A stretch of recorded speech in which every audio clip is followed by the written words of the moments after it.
Hello, everyone. It's so good to see everyone, and I'm so glad you're here. And I'm just unbelievably happy to be talking with my very dear, dear friend, Diane Gilliam, whom I don't see nearly enough. I think we met in 2011 at Arojo. And have had a couple of opportunities since then to write together besides Ghost Ranch. And it's just always such an expansive and uplifting experience to talk with Diane. And so I'm very happy that you agreed to have a conversation about Quickwater Oracles and especially about the whole idea of a new order of poetry, which comes out in some of the channels. So thank you. Thank you. So we are here with our beautiful book, our beautiful Ruth. And I was remembering, since we did a quick run through the other day, that we met by a river, making goddesses by the river. And the first river that we were in was pretty much a dry riverbed. We made our goddesses there out of the sand and whatever we found. And then we took it back to a living river, which was the most beautiful, dancingest little river that you could imagine. And we gave our goddesses back into that river water.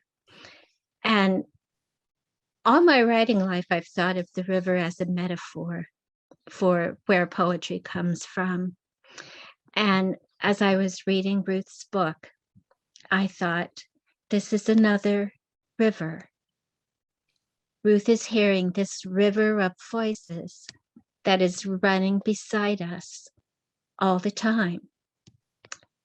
And some of us hear it, and some of us are just wanting to learn to hear it.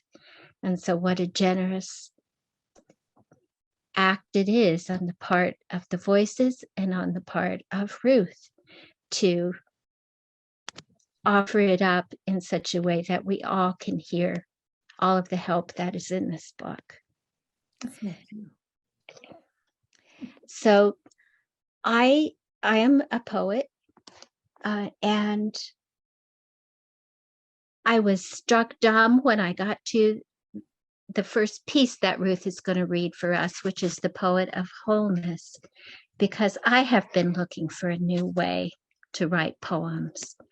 And Ruth, do you want to go ahead and read that? Sure. And then maybe we talk about that. Okay, that'd be perfect. A Poet of the Wholeness. We have always seen you as poeting when you enter into and speak the consciousnesses of another kind of being. Through love, you enter in. And from inside, you sing the song of bees. You speak granite.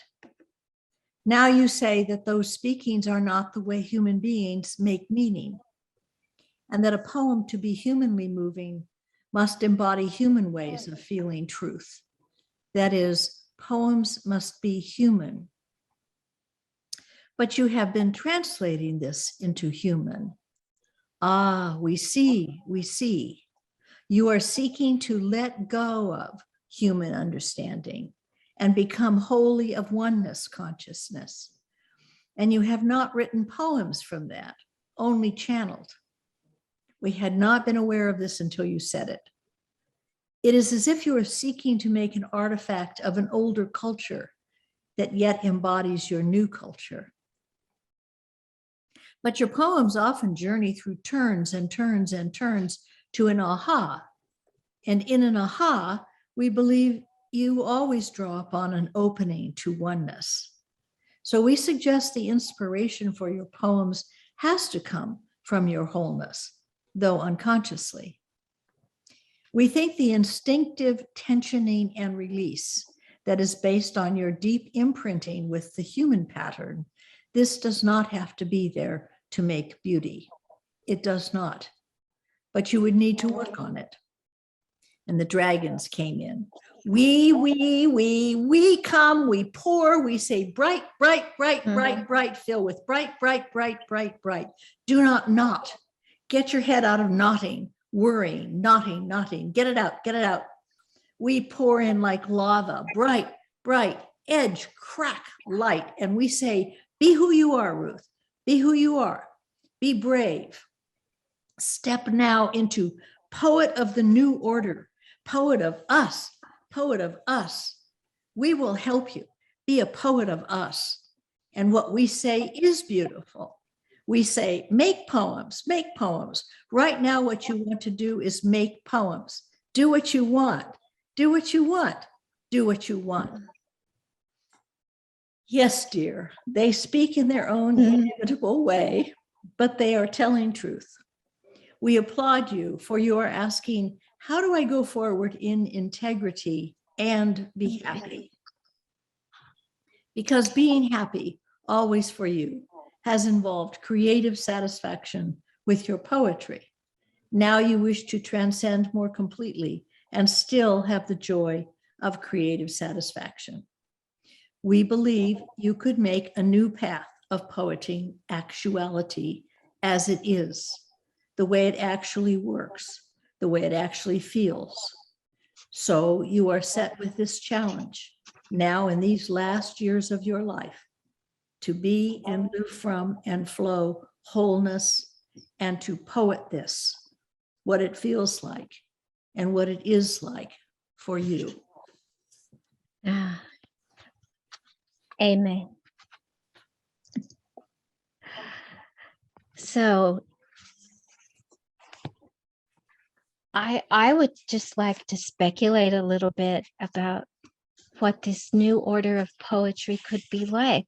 I mean, anybody who's ever been in a writing workshop has probably been taught that the sine qua non of a poem is the tension in the poem. And I know I've taught that myself. I can't tell you how many times I've said to students, you got to ramp up the tension. There's no tension in this poem. But I'm also beginning to understand or look for a kind of freedom on the page that doesn't accept any of the things that I've been taught without questioning. Yeah. And we've been taught a lot. Yes. What do you think of, Ruth, when you think of a poem that's not predicated on tension? I have the same experience you do. I mean, I have learned that and I have taught that. Not only tension, but that it must in some way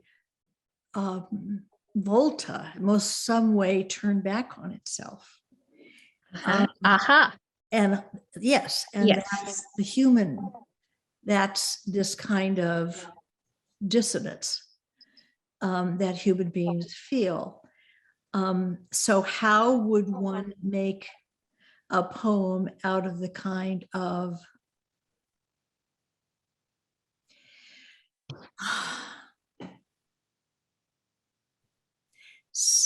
clear, the kind of clearness and simplicity? I mean, would it be interesting? It wouldn't be interesting in the old way, but it would be truer. Which leads to the question about what really is the human pattern at the bottom. Is it this tension and release, or is that just what the early 20th century poets thought we should have? And we've all inherited that and been told that this is what poetry is. But it's a relatively new,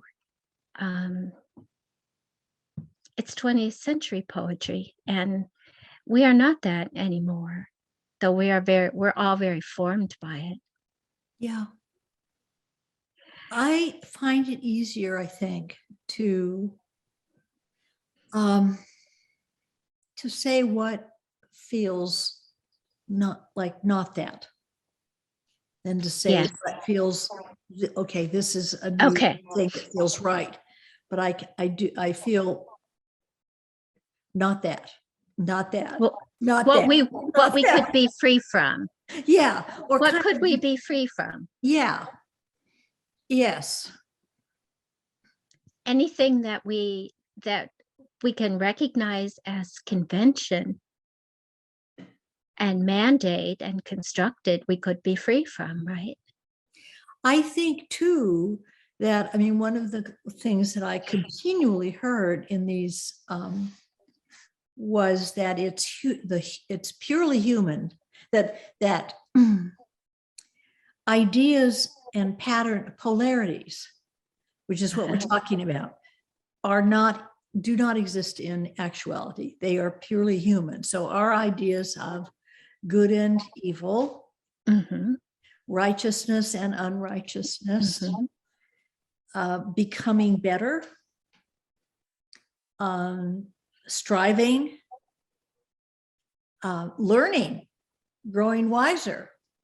I mean, all of these kinds of mooring and lessening ideas, all these kinds of things are things that we impose.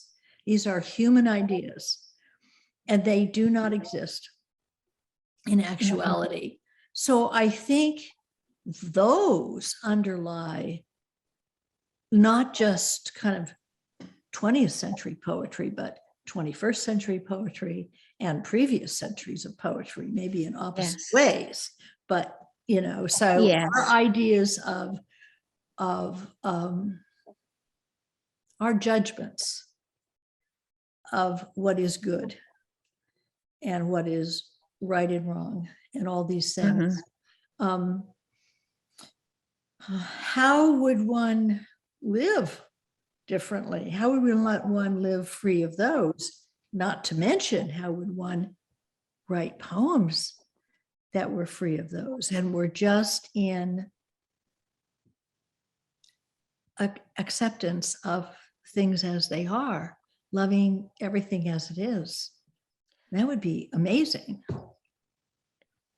Yeah, even step back a little bit and be willing to know that everything is just what it is and not what we would like to use it for.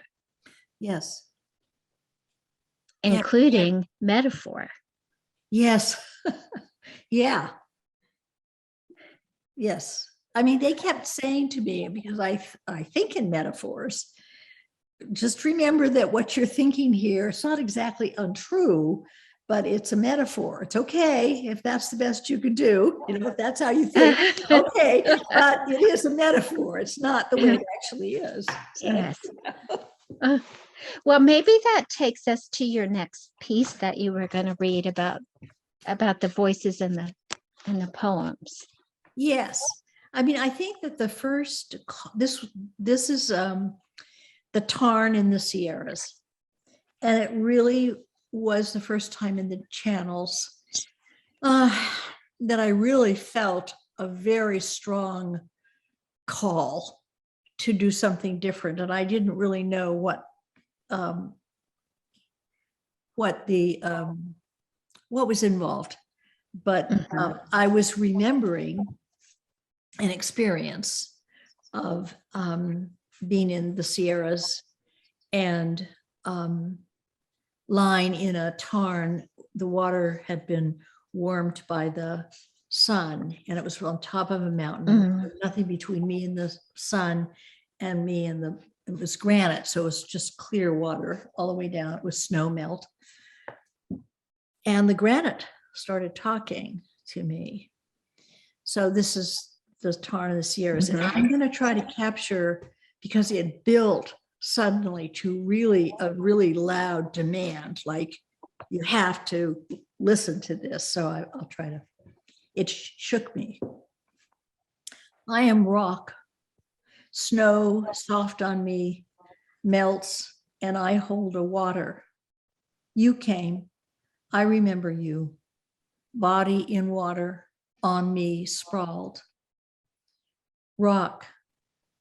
We communicate in vibration, off giving, intaking, very slow, slower than trees. We know when trees are within us, their vibrations. We are cognizant, but very big, very slow. All is in good order. You little rushing small things, you hurry into the world and out of the world so many times. And we come in and out very slowly. We are cognizant of slow things changing. We contain and we integrate slowly. We contain a water for you, a drinking for birds and a small mammal and ants. And below, within, waters for trees. And deeper down, down, down, fast creeks, fast creeks, fast creeks, fast creeks. That makes a sound, a vibration. It is a vibration that you are particularly drawn to. It is a quick sound, quick water. It is a bright, happy, musical sound. You have an affinity with water in this form, and with lakes, water held in granite. Yes, because it is clear water. It is light through water. You have an affinity with clear, bright water. And with shining granite rock, you think of it as bones, and this is all right. It is a metaphor. Up here, you are exposed to air, air, air, air, air, light, light, light, light, light, nothing between you and rock, nothing between you and air. This is what you have an affinity with. Clarity, the thing in itself. We say to you, this is your poetry.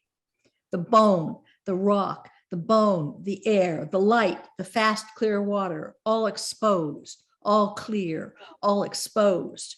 Write this, elation, expansion, terrible joy, light that is here on top of this mountain. We speak of truth, truth, the rock of things, the clear, pure air, light, knowing, without padding, expose yourself, expose your poems, do it, do it, do it.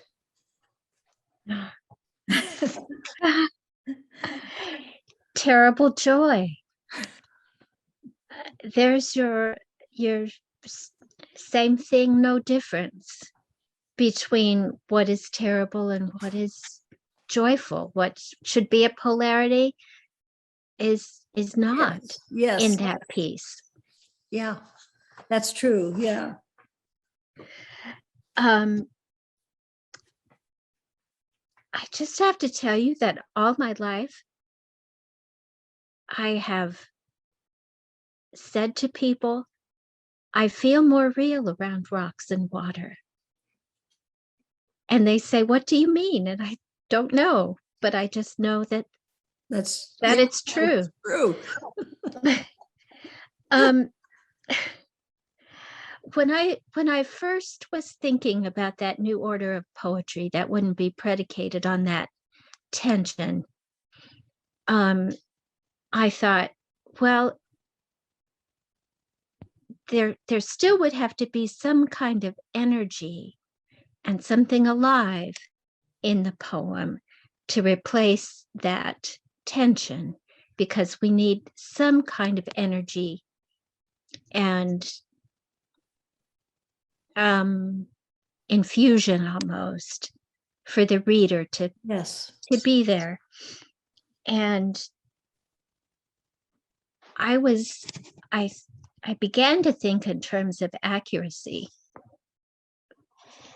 But, clarity, I think, is the same thing. And as I was reading this piece again, as we were getting ready for today, I thought, there's a first watchword for this new order of poetry, is that sense of clarity. Can you talk a little bit more about that? That clarity and exposure, Yes. like complete exposure, Yes. I think are both two of the watchwords. I agree. Yeah. And yes. And when you were saying there has to be energy, it struck me as maybe a different kind of energy, but one of the things that they keep talking to me about is that everything is conscious. Everything is conscious. I mean, everything, well, obviously, rock is conscious. Landscapes are conscious. Everything is conscious. And so everything is alive. That's a whole lot of energy. Yes, it is. Pouring in. I mean, it's just very full of energy just to name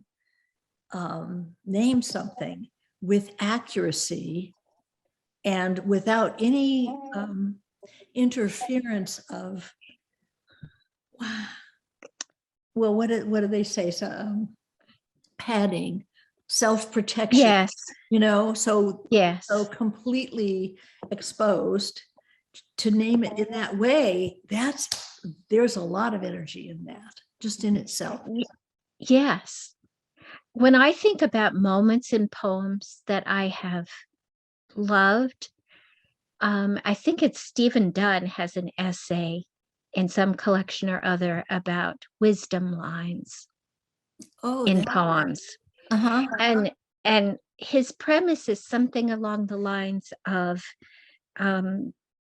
you can't just give a lot. Everybody loves wisdom lines, but you can't have a poem that just gives you wisdom. I guess it wouldn't have enough tension in it, or it wouldn't be elaborate enough. It wouldn't be made enough. Yeah. But are those not the lines that we remember more than anything? I think so. Yes. Yes. And who says, anyway,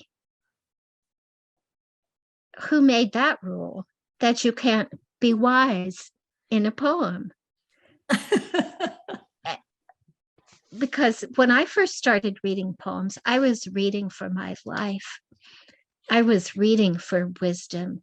I was reading for somebody to throw me a line, tell me anything that would help me figure out how to live.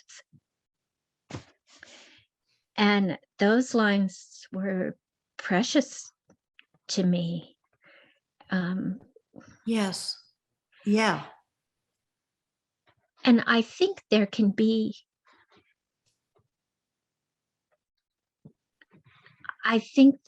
more of that. And I wonder if part of the whole pandemic crisis won't lead us to be willing to look a little less at what makes us miserable and look a little more at what helps us get through. And if we write about getting through, we're not erasing the truth of the trouble. No beauty without truth, right? But it puts the eyes somewhere. And Clarissa Pinkola Estes says, wisdom is what works. And what we need is anything that works. Right now, I'm thinking.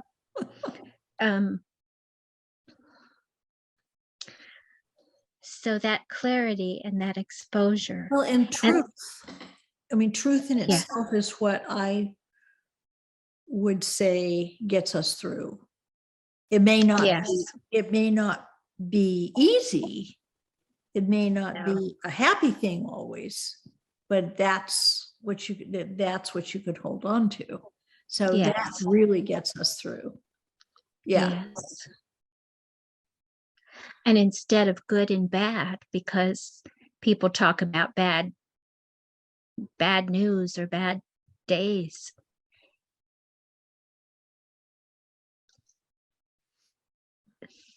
Things can be hard without being bad. In fact, hard can be the best thing. It can be just what we need. Yes. And I think a little bit about, Mary Oliver, how people ragged on her because she was too simple. But who's more accurate Yeah. than she is in her work? Who is more willing to let the thing be what it is Yes. than she is in her work, to be one among the other beings?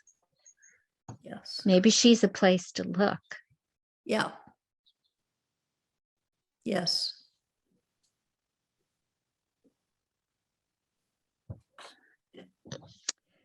And have you got one more that you wanted to read about? I did of that in that kind of In that vein. talking about, yeah, there's a poem. I mean, there's a channel about dissonance that maybe clarifies a little more what how I am experiencing some of the difficulty.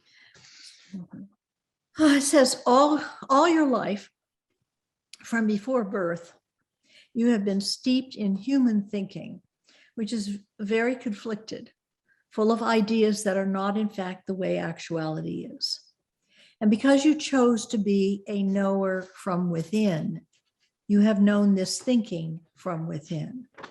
And so there is in you an intrinsic dissonance between what you are experiencing that comes from human thinking and feeling, experiencing that as true because you are experiencing it from inside, and the flow of knowing from your infinite self. This has always been a dissonance, and now it is a very great dissonance. You are experiencing great disparity between actual truth and what has felt like truth for you.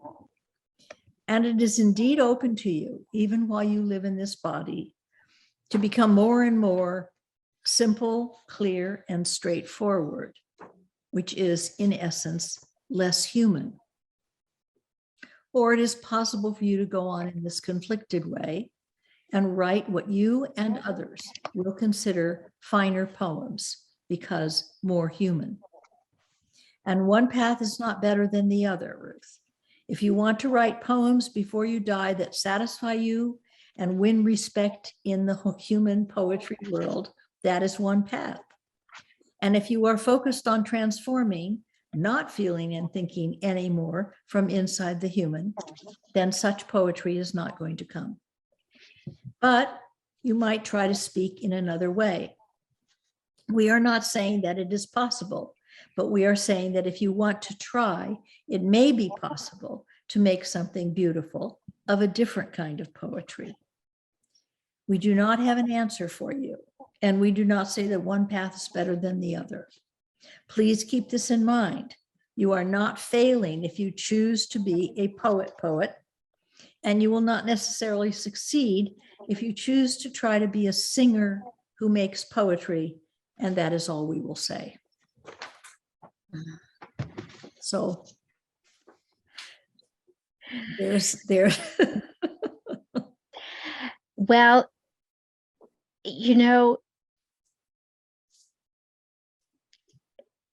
once you've written poems, it's hard to go back to anything else, I imagine. I mean, especially the way we've been taught to write the beautiful thing that resolves into a whole. and then Yes. opens. It's like the compression and then, yeah. And so I'm going to try the second path, but I don't know that I'll succeed. well, success and failure, same thing. Yeah, No exactly. difference. It's one of those things. Yeah. Yes. But what I'm admiring as I say this is the courage it would take to let down that poet ego Yeah. and write something which doesn't read in the usual beautiful poem way. I was thinking of that last night, and oddly enough, though maybe this will, in this company, maybe this will make sense. I thought about how when my younger daughter was a toddler, I already couldn't dress her by the time she was 3. And so we would go out into the world, and I wished sometimes I could put a sign around her neck that said she dressed herself, you know, and or those bumper stickers that say my other car is something something. My other poems are better. Yeah. But the thing is that better, but that's loaded in that's the old human way. But what a giant leap it is. What a giant leap it is to jump on that other path and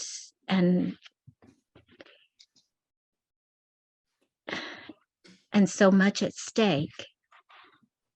So much at stake. You've been saying that you're really feeling the desire to do something different yourself.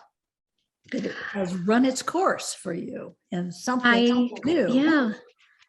I've been trying to write the old poems for a couple years now. And at first I thought I just didn't want to write terrible stories anymore. Well, you were with me when I was trying to give up the terrible stories. And yeah.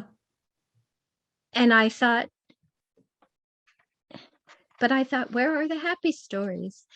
I couldn't come up with, but I think I had just, in the fullness of time, I've reached the age where I have a different perspective, where I can look in both directions and see the ways in which I was not completely undone by all the things that happened to me. It's amazing the things that happen to a person. And all the things that I still could love. And suddenly, huge gushes of love coming out of me everywhere. Yeah. And that needs to be a poem. Yes. Those things need to be a poem. Yes. Like the beauty of the water and the rock needs to be worded for the sake of the collective, for the sake of all of us to have it. But I find I'm looking for a simple language, and I find that I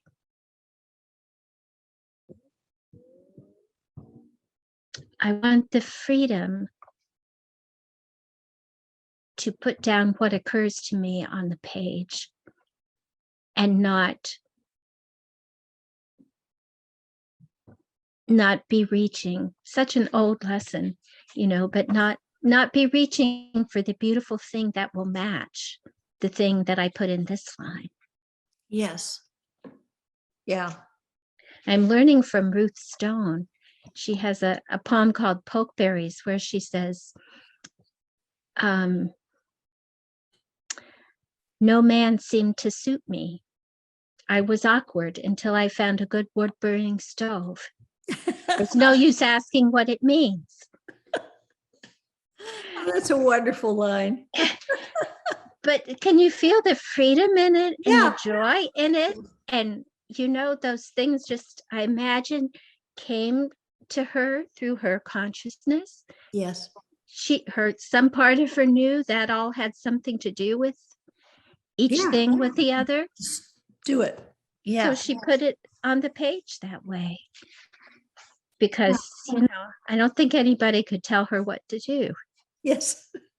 It's like Frank Gaspar's long-armed, what Ellen Bass talks about in Frank Gaspar are his long-armed poems, which include within their reach a whole lot of things, and don't try to narrow it down either physically on the page or in terms of I have to stay within the subject that I'm writing about, or I have to stay narrow. I mean, you just like include everything, and it just feels so.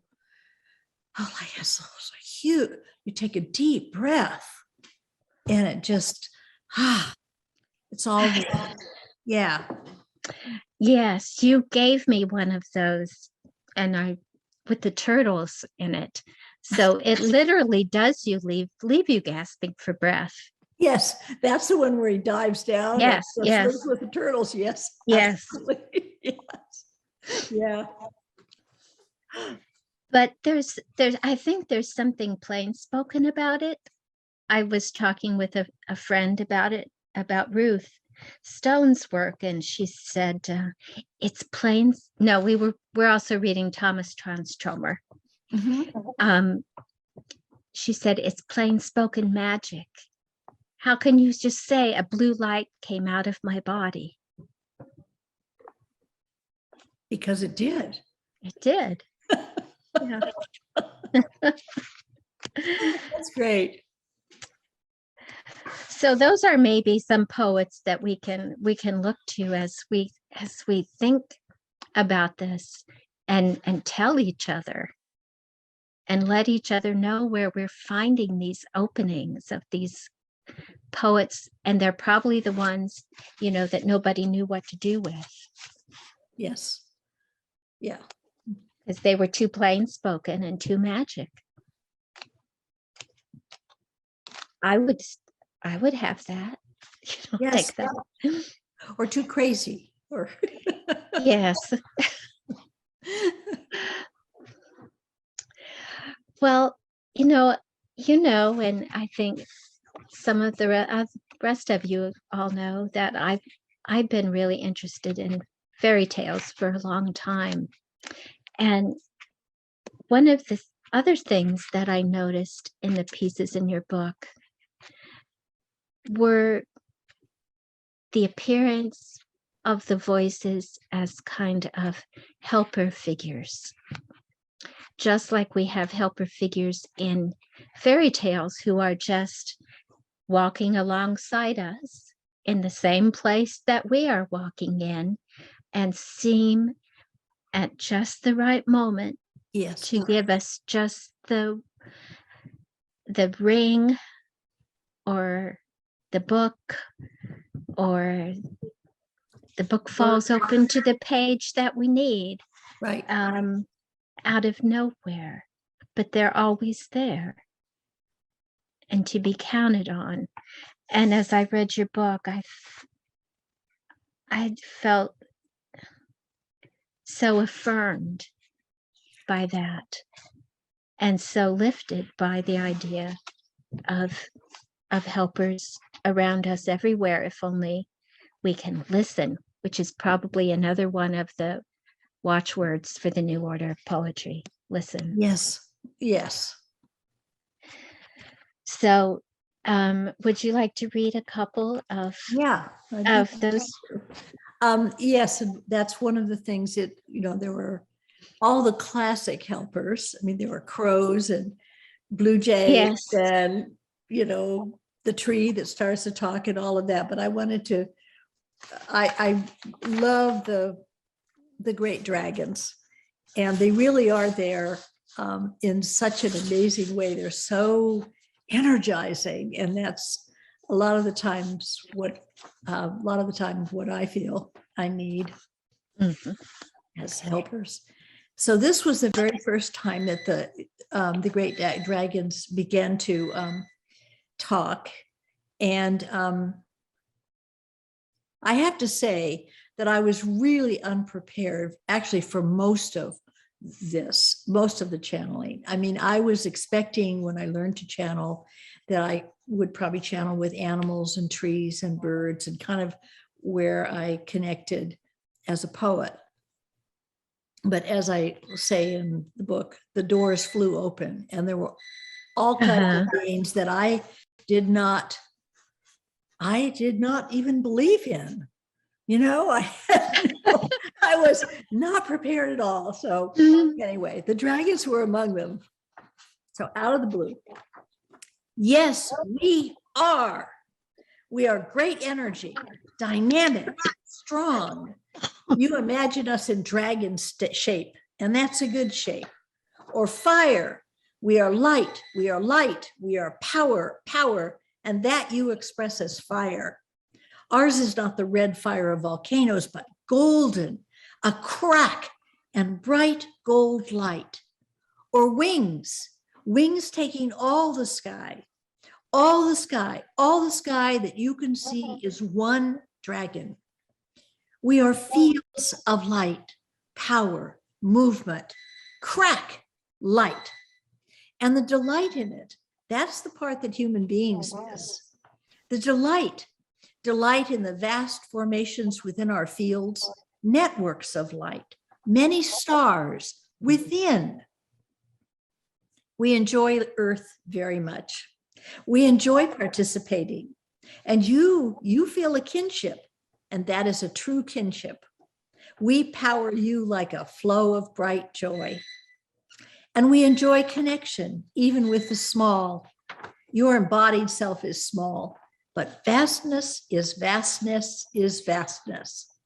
Vastness is vastness is vastness. It is joyful to think and enjoy smallness, as in your own body, and to love that, and bees and flowers, these small, perfect things. But know that vastness is vastness is vastness. We are not bigger than you. That's something to think about. We are not bigger than you. We are light, power, joy, crack, brightness, delight. You feel power in your sun, even your small sun. And this is good. Embrace your power, embrace your power, embrace your power. That is how you will do what you wish to do now. Flow without inhibition. We are not inhibited. We are bright. And you be bright. You be bright. You be bright. I do love them. Such a different idea of power. It is. It really is. But so true and accessible to anybody who will hear the dragons. Yes. Yes. Aren't they wonderful? I just, they come in all the time, sort of like they'll just be a whoosh, and here they have something to say, and then they whoosh out again, but they are really energizing and encouraging. And beautiful, it sounds like. Yes, I think, yes. Imagine the whole sky like one dragon. Yes, very bright. Yes, so and many stars. Many stars within them. Yeah. Yes. So those are one helper, and then I wanted to read one more kind of helper, and that, one of the kind of continuing issues, themes, has been my grief and sense of helplessness and despair about the destruction of the earth and the loss of species. Just, not knowing how to live with that, how to go on. when there's nothing I could do. So the dolphins spoke about that, and it also it is also relevant to some of the things that you were saying about speaking poetry, speaking poems. So the dolphins say, all that is beloved to you, that you have been grieving, it is you who grieve, you who long to preserve those that are leaving. But those that are leaving do not feel sorrow to leave. We are the dolphins. Let us speak here to this, for we are fullness of joy in this life and this being here. We love it. We love it. We love ocean and light and dark. We love dancing with the world. We love eating, but we do not conceptualize in the way that you are conceptualizing this. We are in, and we do not look around and think how many are in and how many are gone. We do not think then there were and there will be and all this kind of thinking. We come to play and then we go out, and we come to play and then we go out, and we can be in any realm, any time, space we choose to come in. So there is no end for us. And so it is true for all. Yes, conditions are being created where it would not be fun to try to come into those conditions. So we will come into other conditions. Can you understand this? The singing that you are doing of our beauty and power and joy and light, the feel of being dolphin, the joy of being dolphin. This is a beautiful thing to enter into and sing. And that knowing, that merging, it exists. It exists. That song exists in the realm that you create in the moment of singing. That exists, and you have created it. It is not an ark that you are saving from destruction. It is a joy making of being together and singing with us, of us, as us, merged with us, this song.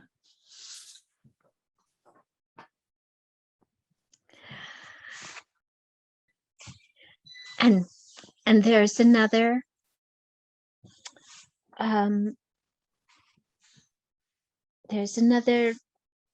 poetica in the way the dolphins are thinking.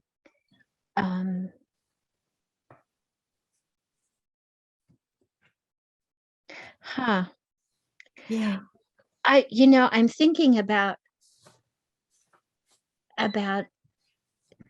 what I think is the very patriarchal notion of poetry as a form of immortality. Yes. Yeah. And it seems to me what the dolphins are saying is that that's connected with this idea of creating an ark that you can save from destruction. The idea that you can create something immortal and then participate in its immortality, which would leave no room for the joy making of being together and singing. I think, yes, I think they're talking about something else that's very hard for us to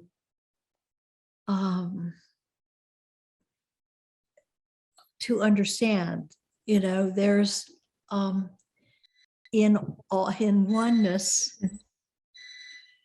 what is these moments exist. It happens and it exists, and that's enough. So. And they say, and so it is true for all. Yes. Which is a deep human intuition, right? Religion is one of the human instincts. right? I'm thinking for Hume, at least it is. And if it is that deep in us that it's archetypal, I think, and it's imagined everywhere in the world and all the times and places, it must be so. And if the dolphins say it, then how good of them to say it is what I'm trying to say. How good of them to say it, because it's so comforting that we to come hear in, it. Yes. come in, and we go. We come into play, and then we go out, and we come into play, and then we go out. And then we go Just out. come into experience, and then we go out. And we don't suffer over it. Yes. So We don't get all grieving. tensed up over it. Yeah. Yes. I'm grieving because, one after another, animals that I love are going out of existence. But they are not grieving about that. So It's beautiful. Well, I wanted to ask you, and I mean to ask you, if there are some pieces that are your favorite ones to read that you would like to just read and let us have in your voice. I think I will just read one, and then I'm going to ask you to name one that's your favorite. Oh, right. Okay. I will do that. One of my favorites is Pine Trees in Tennessee. Mm-hmm. This was the pine trees talking to me, and I also really just love kind of the message of it. Slow down now. Slow down and sit and breathe. Open your eyes to what is around you. Be in love. Be here. Yes. We are a grove. This is a word that we like. Grove, grove, grove. It's a slower word. And this slow respiration groves us and you with us. And in the background, the showing off happy song Mockingbird. Not showing off, as the phrase means, but throwing the gold of song into the air for all to enjoy. This is what he does for no reason but to have fun. Mm-hmm. Here it is again, Ruth, what we are saying over and over. All is for no reason. It is for pleasure. It is for itself knowing itself. Just throw the gold. Just sing for pleasure, for pure joy. You have been purposed so much all your life. You have been so earnest. But we say, fire enjoys fire. Snow enjoys snow. Rock enjoys rock. Wind enjoys wind. Storm enjoys storm. Bird enjoys bird. All in body and all not in body enjoy being. This is not a lesson, Ruth. You already know this. It is a practice. And here I'll come around and say, here's another poetic. Slow down and sit and breathe. Open your eyes to what is around you. Be in love, be here. What else do we do besides that when we sit down to write? And throw the gold of song into the air. Into the air. Joy. Yes. Yes. Well, mine that I wanted to ask you to read is This.Here.Now. Because it felt to me like a blessing. when I read it, it felt to me like a blessing spoken over me. So will you speak it over all of us? I would love to. It felt like a blessing when it was spoken to me. So. Oh, it had to. This, here, now. Inside is just as real an experience as life around you. And you can go there and write it.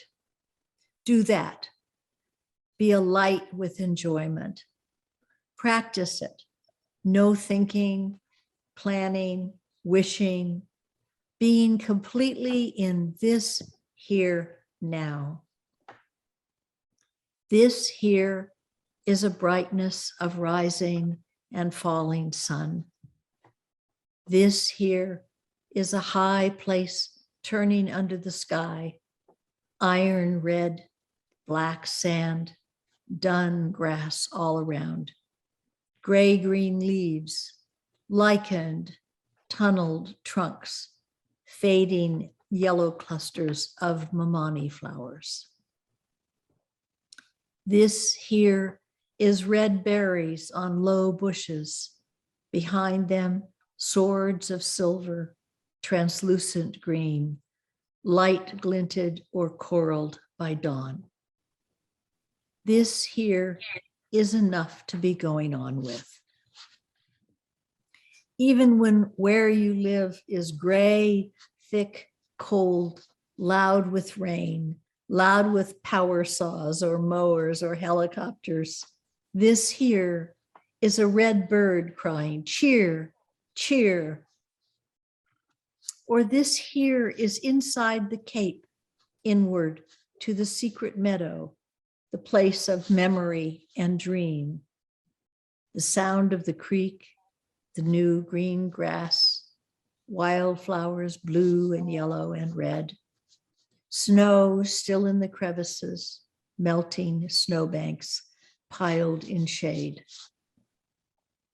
At noon, you climb to your bright, hot, bare granite tarn, water warm from the sun, high above tree line, exposed to the sky and sun and turning world.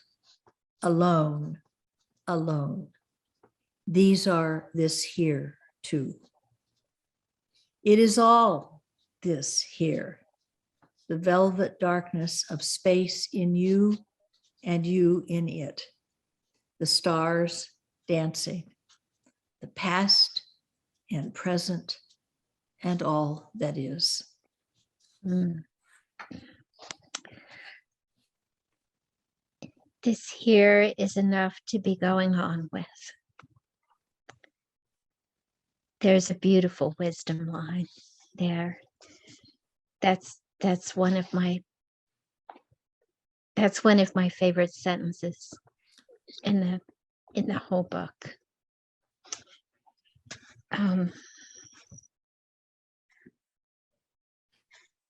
Is there anything you want to say about that piece? Or does it speaks for itself? It kind of felt to me as though that was a prayer kind of feeling, of a blessing, as you say. That's kind of what it felt like. Yes. Well, Diane, I hate to let you go because I love you very much. And I hardly ever get to see you. But you'll come back and find me later, right? I will. I sure hope so. But I want to say thank you to everyone for joining us. And please, if questions occur to you afterwards, don't hesitate to email me. And if it's for Diane, I will pass it on to her. Mm-hmm. And thank you all for coming.